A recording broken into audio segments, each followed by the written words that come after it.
Have you ever found yourself witnessing a situation that made you uneasy and you felt something was wrong, but no one took action because everyone thought someone else would? It is called the bystander effect.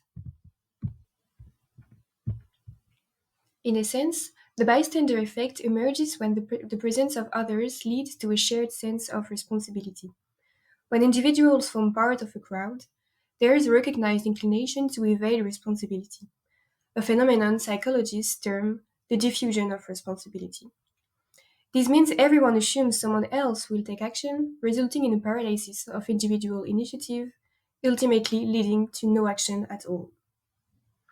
But let's see how it can look with an experience realized in Liverpool Street Station in London in 2009.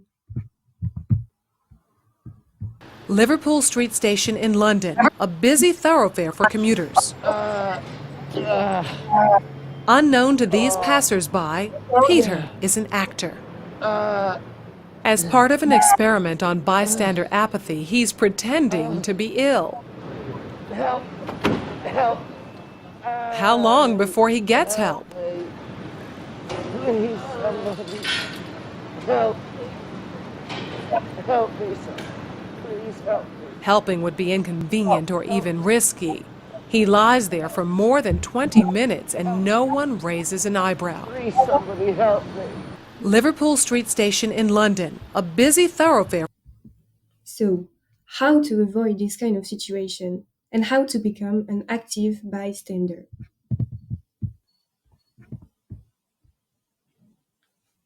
Here are some ways you can prevent the bystander effect. Direct response. Ask directly, distract, delegate or rally others, document, or delay.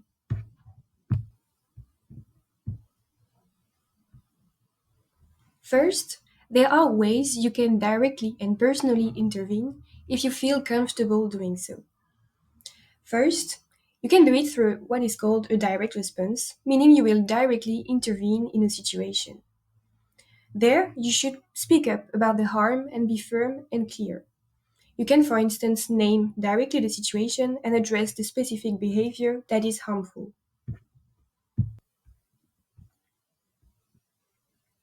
You can also ask directly by engaging directly with a person in a potentially risky situation. By doing so, you can assist in assessing the need for immediate action to ensure safety. You can communicate directly by asking questions like, "Do you require assistance?" Or "Would you prefer me to stay with you?" Or "Would you like to relocate to a safer place," for example.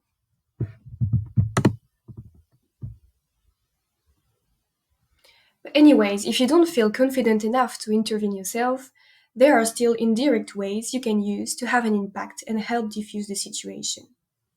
First, you can distract, meaning you can derail the incident of harassment by interrupting it. For example, you can inject humor into a situation and it can help diffuse the tension and redirect the focus.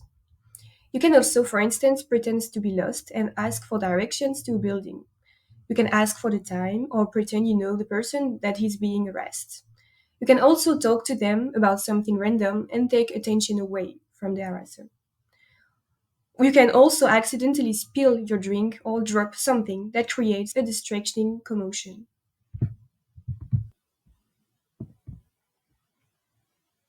But you can also seek assistance by delegating. Indeed, if you can't intervene directly in something because there is a barrier that makes you uncomfortable, then enlist some help by assigning particular roles to people entitled. For example, identify individuals nearby who may be better equipped to handle the situation, such as someone with relevant expertise or authority. It can be doctors, police officers, or adults if you are a minor person. As it can be intimidating to approach a situation alone, you can also choose to rally others. For instance, ask someone to come with you to approach the person at risk. When it comes to expressing concern, sometimes there is a power in numbers. But if someone is already intervening, or if you don't feel like so, you can still have an impact on the situation by documenting it.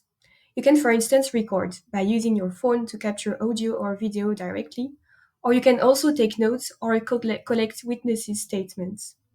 Afterwards, ask the person who experienced harm what they would like to do with the documentation. For instance, it can be useful if the victims wants to report the case to the police or any other institution. Finally, you can also delay. After an instance of misconduct, you can still be useful to the person that suffered from it. You can indeed reduce the person's trauma by speaking to them after and offer support instead of giving pre-made solution.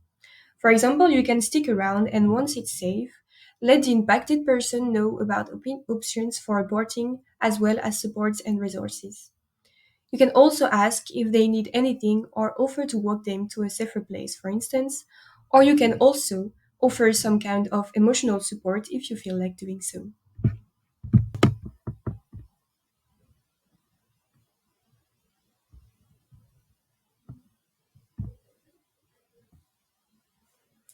But to sum up, we can say that to take any step, any action, having in mind also your own safety, can already make a difference.